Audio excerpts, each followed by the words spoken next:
Welcome अर्चना। हाँ, तो thank आज यू। हम ट्रैवल के ही बारे में बता रहे हैं। और वैसे अर्चना जी हमारे स्पिरिचुअल स्पाइरल ग्रुप की मेंबर है काफी टाइम से and she works in Ahmedabad and sessions लेते हैं, पर्सनल काउंसलिंग करते हैं और क्लिनिकल और इस तरह के कई सारे सेशंस वो पर्सनली अहमदाबाद में लेते हैं। लेकिन उससे ज्यादा वो ट्रैवलिंग में भी बहुत उनका इंटरेस्ट है और अपनी बिटिया नव्या के बहुत सारे फोटोज डालते रहते हैं। इसके लिए बड़ा इंटरेस्टिंग रहता है उनके साथ इंटरेक्शन करना। और आज के दिन तो वो बोल रहे हैं कि हम ट्रैवल के ही बारे में बात करेंगे। मैं भी हाँ, अभी नव्या के साथ में अगेन हम लोग करते हैं, तो अभी थोड़ा सा एजुकेशनल हमारा इंक्लिनेशन रहता है, वो भी रहता है। फिर अभी इसके पहले जस्ट दिवाली पे हम लोग ने यहाँ से रोड ट्रिप लिया था गोवा के लिए, तो that was also very interesting trip. तो हम लोगों ने बीचेस उतना ज़्यादा, वंस वी वेंट टू बीच, उतना हमें somewhere, I am not a very beach person, तो उतना बहुत मज़ा नहीं आया। तो हम लोगों ने काफ़ी हिस्ट्री और कल्चर, फूड, वो सब बहुत एक्सप्लोर किया। आइलैंड्स, पूरा बेसिकली पोर्टुगीज हिस्ट्री वहाँ का, उसके पोर्टुगीज आए उसके पहले का क्या हिस्ट्री था वहाँ का, कौन थे, व्हाट वाज द कल्चर, वो सारा एक्सप्लोर किया। बर्ड सेंचुरी, एक आइलैंड पे बर्ड सेंचुरी था जहाँ पे बैक वाटर्स में बोटिंग करके आपको बर्ड स्पॉट करने हैं। वो बड़ा इंटरेस्टिंग एक्सपीरियंस था। तो गोवा में हमने ये सब किया, मतलब तो लोगों को काफी हैरान थी कि अच्छा ये भी है गोवा में। हाँ, मतलब मैं भी हैरान हो रही हूँ कि गोवा मतलब बीचेस ऐसे ही मैंने सुना है। हम्म। और ज्यादा हम्म। हुआ तो जो अल्कोहल तो फेनी, बस इतना दो बातें हाँ। सुनी है। हाँ, पर हम लोगों ने काफी कुछ किया। फिर पोर्टुगीज क्वार्टर्स थे वहां पे, पुराना पोस्ट ऑफिस है, उसकी बहुत अच्छी हिस्ट्री थी कि ओवर द सेंचुरी वो कैसे अलग अलग चीज बना है। पोस्ट ऑफिस एक बार गोडाउन था, फिर कुछ लोग आए, फिर उन्होंने उसको एक प्रोसेसिंग यूनिट बनाया। फिर बाद में पोर्टुगीज जब गए उस समय उन्होंने पोस्ट ऑफिस बनाया। तो कैसे वो सेम बिल्डिंग अलग अलग टाइम में क्या क्या बनी, तो वो एक बहुत अच्छा ये था एक्सपोजर। पोर्टुगीज हाउसेस कैसे होते हैं, अंदर से उनका फर्नीचर कैसा होता है, खिड़कियां कैसी होती हैं, ऑयस्टर शेल्स की, इतने इतने छोटे छोटे ट्रांसपेरेंट ऑयस्टर शेल्स की खिड़की, खिड़की पे लगे थे, वो उसी की बनी थी खिड़की। तो बहुत ही अलग अलग चीजें थी। रूस्टर के बारे में मतलब पहली बार जैसे पता चला कि अच्छा हर घर के ऊपर रूस्टर मेटल का बना हुआ था। तो पता चला कि पोर्टुगल का नेशनल बर्ड है रूस्टर, इसलिए ये वो घर के ऊपर लगा होता है। फिर घरों पे सैनिक बने हुए थे ऊपर, तो वो पुराने घर थे, मतलब उस समय ये पता चलता था कि इस घर से एक इंसान जो है वो आर्मी में है, ठीक है, तो वो लगाते थे ये ऊपर। तो ऐसी बहुत सारी एकदम कल्चर स्पेसिफिक चीजें थी। बेकरी, वेरी ओल्ड बेकरी, वहां गए। फिर वेरी ओल्ड, हाँ, सो गोवा से हमको सिर्फ, हम क्रिश्चियंस, हम सोचते हैं कि it is mainly a Christian place. Brahmins के घर गए हम, जो वहाँ पे ओल्ड एंशियंट ब्राह्मण्स आइलैंड पे रहते हैं, उनके घर भी गए। गोवन फूड भी खाया, क्रिश्चियन फूड भी खाया, ब्राह्मण्स का भी फूड खाया। इस तरह का बहुत सारा हमारा, म्यूजियम में गए, एक दिन पूरा म्यूजियम में लगा हमारा। सुबोध केरकर का museum of Goa, that was also very beautiful. पूरा उन्होंने बताया था कि कैसे जो चिली है, red chilli is not basically Indian, it was brought by Portuguese. And then black pepper का पूरा पॉलिटिक्स ऑफ फूड, कैसे black pepper was responsible for bringing so many invaders to India, and how actually it हम change लोग the history. अब black pepper कम खाते हैं, हम मिर्च ज्यादा खाते हैं, लेकिन पहले हाँ। जैसे 100 साल पहले ये उल्टा था। यस। यस। हाँ हाँ, और मिर्ची हमारा है भी नहीं।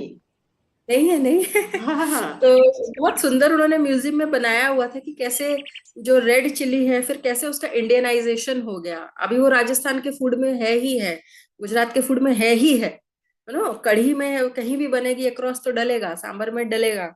It is not our thing but it is there in, है ना। तो कैसे इंडियनाइजेशन ऑफ चिली हुआ, एंड कैसे black pepper, no, it brought people spices, it brought people to India. तो वो बहुत सुंदर हिस्ट्री उन्होंने वहां पे पूरा एग्जिबिट किया हुआ। So lot of history we explored in Goa. So Panjim में, हाँ, पंजिम में ये था एक museum of customs and excise. तो पूरा कि स्मगलिंग कैसे होती है, कैसे स्मगल करते हैं, स्मगल की हुई चीजें। अरे बहुत इंटरेस्टिंग था, नव्या को तो मजा आया, नहीं ऐसा भी होता है, ऐसा भी होता है, ये भी होता है। तो मतलब completely different experience of Goa. ये है कि आप मतलब कुछ चीजें प्लान्ड होती हैं, कुछ अनप्लान्ड आ जाती हैं। तो वही है कि ओपन रह के चलना एक बहुत इम्पोर्टेंट वो है। और अम, उसके साथ अभी ऐसा हो चुका है कि वो ट्रैवल इतने टाइम से हम लोग कर रहे हैं। She is now 7.5 years old and we started travelling when she was like 2 2 years। तो उसके पहले भी I have been travelling for like almost 20 years now. So हाँ, तो काफी यंग थी तब से मैंने शुरू कर दिया था। मुझे बहुत अच्छा लगता था कि कहीं चले जाओ, पहले तो यही होता था कि कहीं चले जाओ एक ब्रेक जैसा। और अ, एक मेरा ये रहता था कि अपने आप को एकदम अननोन कंडीशन सिचुएशन में डाल दो and then test what happens. एक यूथ में एक वो भी बड़ा था कि let us see what happens.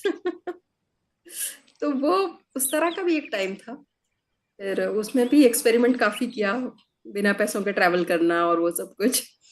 तो हाँ, अभी नव्या के साथ में अगेन हम लोग करते हैं, तो अभी थोड़ा सा एजुकेशनल हमारा इंक्लिनेशन रहता है।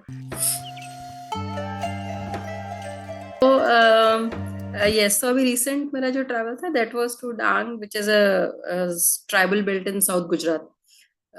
सो काफी अनटच्ड एरिया है अभी यहाँ पे। तो basically Dang is famous for few tribes वहाँ पे जो हैं। तो एक मेन वहाँ पर कोतवालिया ट्राइब है जो बैम्बू वर्क करती हैं, जो मतलब बहुत ही उनके एंसेस्टर्स के टाइम से बैम्बू वर्क कर रहे हैं। तो सो हम लोग इतना ट्रैवल करते रहते हैं। सो बेसिकली मैं चाह रही थी कि थोड़े टाइम से कहीं ऐसा ट्रैवल जाएं, कहीं जाए जहाँ पे थोड़ा कुछ बैम्बू वर्क सीखें या वुड वर्क सीखें या कारपेंट्री सीखें। तो ऐसा कुछ ध्यान में चल रहा था। सो मैंने असम वगैरह भी सोचा था जाने का। सो वो मेरा फिर वर्कआउट नहीं हुआ। फिर I thought of this and I got a contact, मुझे एक मिले तो एक गांव में वहाँ पे। Then we went, I went with my daughter Navya. तो only my husband was supportive of it. Others were like कि कहाँ जा रहे हो, कौन है, और यू नो कैसी जगह है, तो वो सब था। बट माई हस्बैंड वॉज कि okay, if you have like you know, if you have good information, if you are sure, go. So we went ahead with our plan. तो वहाँ पे हम लोग गए, वहाँ पे रहे। एंड सिर्फ एसटी बस जाती है या फिर आप अपनी गाड़ी में जा सकते हो वहाँ पे। तो हम लोग जाते हुए तो एक फ्रेंड के साथ में गए थे, तो उनकी गाड़ी में, आते हुए हम लोग एसटी बस में आए हैं। एकदम जो गांव गांव में से आती है वो वाली एसटी बस। तो वो भी एक अलग ही एक्सपीरियंस अपने आप में कम्प्लीटली था। तो यहाँ पे डांग पे हम लोगों ने ये हम लोग गए, एक ट्राइब्स हैं जो कोतवालिया जिनको बोलते हैं। तो ये ट्राइब, मेरी डॉटर को ये इतना घूमने की वजह से ना उसको ट्राइब्स की एक अंडरस्टैंडिंग हो गई है कि डांग में कोतवालियास हैं जो बैम्बू वर्क करते हैं। फिर राजस्थान में कालबेलिया हैं, उनके कपड़े ऐसे होते हैं, वो डांस करते हैं और वो नाक पालते हैं। तो इस तरह की उसकी एक वो पूरा development of understanding of geographies and वो सब होता जा रहा है साथ में। तो फिर यहाँ पे हम लोग रहे 4 5 दिन, 3 4 दिन रहे वहाँ पे। उन्हीं का पूरा खाना, गेहूं नहीं खाते वो लोग। वो लोग खाते हैं रागी खाते हैं, जिसको वो नागली और नाचनी बोलते हैं। और चावल खाते हैं और ज्वार खाते हैं। तो हमारे लिए स्पेशल वो गेहूं कहीं से लेके आए थे, आटा। तो फिर मैंने उनसे कहा, मैंने कहा नहीं, अब जो आप खाते हो हम लोग वही खा लेंगे। तो फिर वहां पे रहे हम लोग। और 2 दिन हम लोग गए वहां पे उनके घर पे, जो है जो बनाते हैं, जो एक काम कर रहे हैं बहुत टाइम से। तो करीब 30 40 किलोमीटर दूर से वो लोग जंगल में से बैम्बू लाते हैं, वो बता रहे थे। तो पूरा प्रोसेस हमने सीखा कि किस तरह से बैम्बू लाते हैं, हरा बैम्बू। फिर वो कैसे ऐसे पूरा सूखता है, कितने दिन उसको लगते हैं सूखने में, फिर कैसे उसके पतले पतले स्ट्रिप्स काटते हैं वो लोग, फिर उसको स्मूथ करते हैं, उसका एक पूरा प्रोसेस है। फिर जाके वो छोटा छोटा बास्केट्स जो मार्केट में मिलता है वो बनता है, इतनी छोटी छोटी बास्केट्स। तो वो सारा हमने प्रोसेस समझा, थोड़ा स्मूथ करने की भी कोशिश की, विच वॉज डिफिकल्ट। बैम्बू हाथ में भी बहुत लगता है, चुभता है। तो वो भी एक था। उन लोगों के हाथ काफी वुंडेड से थे। तो फिर बस हम लोगों ने 2 दिन हम लोग गए, सीखा पूरा वीविंग, बैम्बू की वीविंग कैसे होती है। 2 दिन ट्राई किया, 2 बास्केट्स बनाए छोटे छोटे। तो थोड़ा अच्छा लगा, एक थोड़ा सा बेसिकली कि द चाइल्ड शुड नो कि भाई कहाँ से आ रही है चीज और कैसे बन रही है, वो पता होनी चाहिए। अब वो जो बास्केट है इतने काम के बाद में 20 रुपए की मिलती है मार्केट में।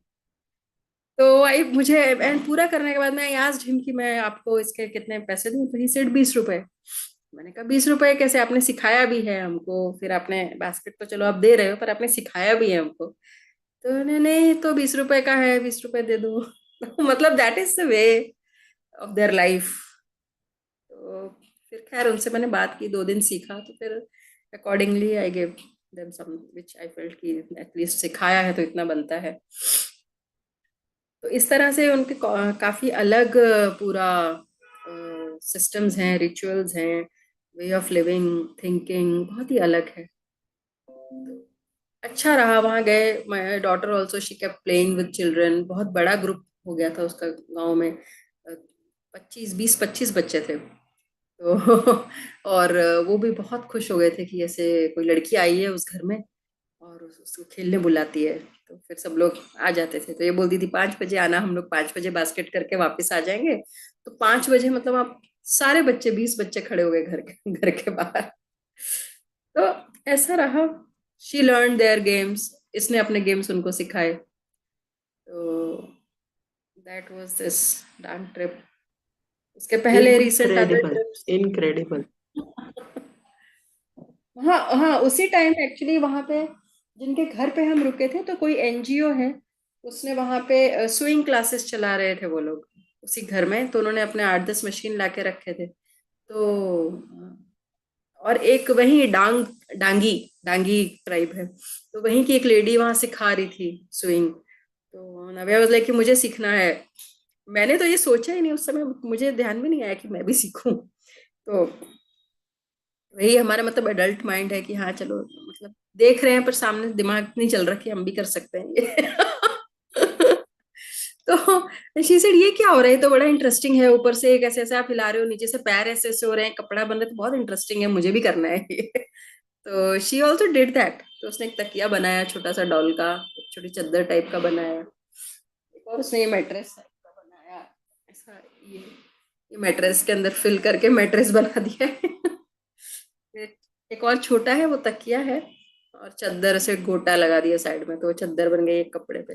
तो शी डिड दैट ऑल्सो साथ साथ में। तो मतलब now that was not in the plan, that just came in. So ऐसे और भी बहुत सारी चीजें थी which were not in the plan, हो गई। गांव के स्कूल में गणित मेला चल रहा था, तो वहां चले गए हम लोग, तो गणित मेला देखा। उसमें उसको एक्चुअली कुछ चीजें समझ आ गई जो नॉर्मली मैं सिखा नहीं पाती, जैसे प्लेस वैल्यू वगैरह था, और एक अच्छा मल्टीप्लिकेशन का कुछ एक्टिविटी से मेथड था। तो बेसिकली ट्रैवल में यही है कि आप मतलब कुछ चीजें प्लान्ड होती हैं, कुछ अनप्लान्ड आ जाती हैं। तो वही है कि ओपन रह के चलना एक बहुत इम्पोर्टेंट वो है। और अम, उसके साथ अभी ऐसा हो चुका है कि वो ट्रैवल इतने टाइम से हम लोग कर रहे हैं। She is now 7.5 years old, and we started travelling when she was like 2 2 years। तो उसके पहले भी I have been travelling for like almost 20 years now. So हाँ। तो काफी यंग थी तब से मैंने शुरू कर दिया था। मुझे बहुत अच्छा लगता था कि कहीं चले जाओ, पहले तो यही होता था कि कहीं चले जाओ एक ब्रेक जैसा। और अ, एक मेरा ये रहता था कि अपने आप को एकदम अननोन कंडीशन सिचुएशन में डाल दो and then test what happens. एक यूथ में एक वो भी बड़ा था कि let us see what happens. तो वो उस तरह का भी एक टाइम था। फिर उसमें भी एक्सपेरिमेंट काफी किया, बिना पैसों के ट्रैवल करना और वो सब कुछ। ट्रैवल के बारे में जरूर हम चर्चा करें और लोगों को बताएं। जितने भी लोग इस वाले को देखते हैं उतने लोगों को तो पता है कि भाई ऐसा ऐसा भी पर्ल्स एंड इतना जेम्स है हमारे देश में और कहीं भी जा सकते हैं। हाँ बहुत कुछ है, बहुत। मैं 20 साल से घूम रही हूँ, मैं अभी तक आधा इंडिया भी नहीं ट्रैवल पूरा हुआ है मेरा तो। अच्छा, मैं इतना कुछ। डांग पर बस एक ही प्रश्न कि माना कि किसी को डांग जाना है तो वो जी, नियरेस्ट सिटी कौन सी होगी, तो कैसे, कहाँ से एसटी बस पकड़ना है मतलब। एक तो सूरत तक आपको ट्रेन जाता है, अच्छा। ठीक है। So you can till Surat you can go by train, and then from Surat अगर आप ग्रुप में हैं तो टैक्सी कर लीजिए, कैब कर लीजिए, वो बेस्ट है if you are in a big group. या फिर सूरत से बस, लोकल एसटी बस भी मिलती है डांग के लिए, ठीक है। But if you are ready to go in ST bus, that is one thing. So या अपना व्हीकल आप लेके जा रहे हो तो सूरत से बाई रोड लगते हैं 3 घंटे, ठीक है। तो एसटी बस में आप जाएंगे तो 4 से 4.5 घंटे लग जाएंगे, अपनी गाड़ी से जाएंगे 3 घंटा लगेगा, कैब करेंगे तो। एंड अहवा एक जगह है जहाँ पे आपको होटल या थोड़ा रहने का कुछ छोटा मोटा मिल जाएगा, ठीक है। फिर अभी होली से पहले वहां पे डांग दरबार एक काफी अच्छा बड़ा मेला होता है, ट्राइबल फेस्टिवल है डांग दरबार। मेरा इस बार जाने का प्लान है। तो वहां पे वो अहवा में होता है। अहवा इज वन सेंटर जहाँ पे काफी थोड़ा बिजनेस एक्टिविटी वहाँ का होता है। तो वहां पे डांग दरबार लगता है, विच इज काफी बड़ा ट्राइबल मेला है, और वहाँ पे बहुत सारी चीजें होती हैं। वहाँ का नृत्य होता है, डांगी डांगी ट्राइब है, उनका मतलब नृत्य, फोक, उनके सॉन्ग्स और उनकी बहुत सारी चीजें डिस्प्ले पे होती हैं। अ, उनके जो ट्राइब के राजा हैं वो लोग आते हैं वहाँ पे। और कुछ उनका अपने बहुत पुराने करार हैं गवर्नमेंट के साथ में। तो वो उनका कुछ लेन देन होता है ट्राइब का और गवर्नमेंट का, कुछ अपने करार हैं उनके पुराने चले आ रहे हैं।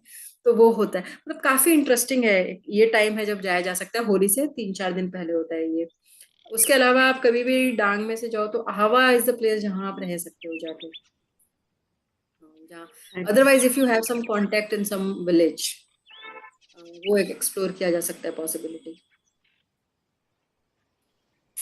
बहुत बढ़िया। Thank you Archana. Thank you, मतलब आपने थैंक ये टाइम निकाला और हमें सब कुछ बताया, तो बहुत ही अच्छा लगा। You for thank giving you me the so. Opportunity to share. नहीं नहीं, बहुत अच्छा लगा, बहुत अच्छा लगा।